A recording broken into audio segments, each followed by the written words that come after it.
do is we go out in a canoe and out on the lake, and our lake is actually right on the other side of this building across the behind the pine trees. Down in there we've got a 365 acre lake, and that's called Big Rice Lake, and that has got what they call the best wild rice that there is in the country. So anyway, the first thing we do is we start out in a canoe, and we've got a long pole, and on the bottom it's got a little V in it, okay? And you take that and you stand in your boat, and the other guy sits in here, and you face each other, and that guy's pulling you, and you're going back, okay? So here I am. I'm the polar.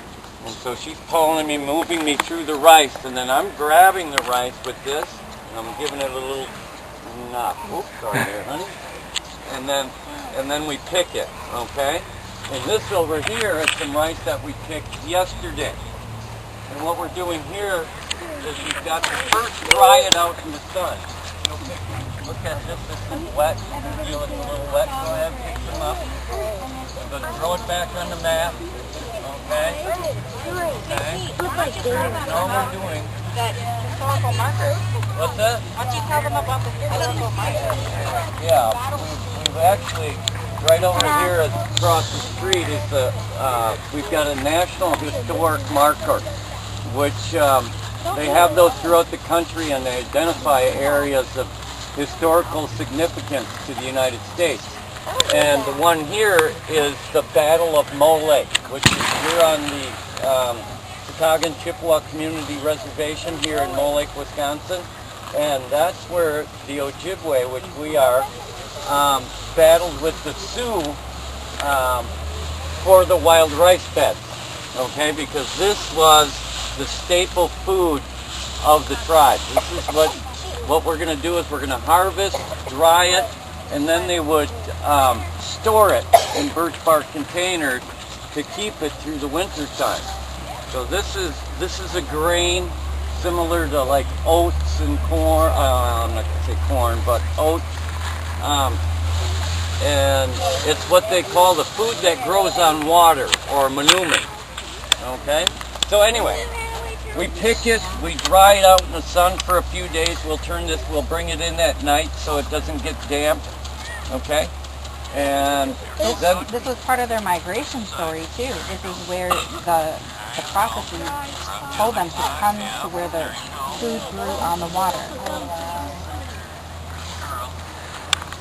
I'm sorry.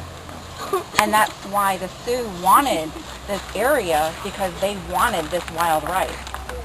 And the Chippewa and the Sioux battled. And obviously they won. But there's a big grave over there. It's a mass grave where there's 500 warriors buried of both Sioux and Chippewa.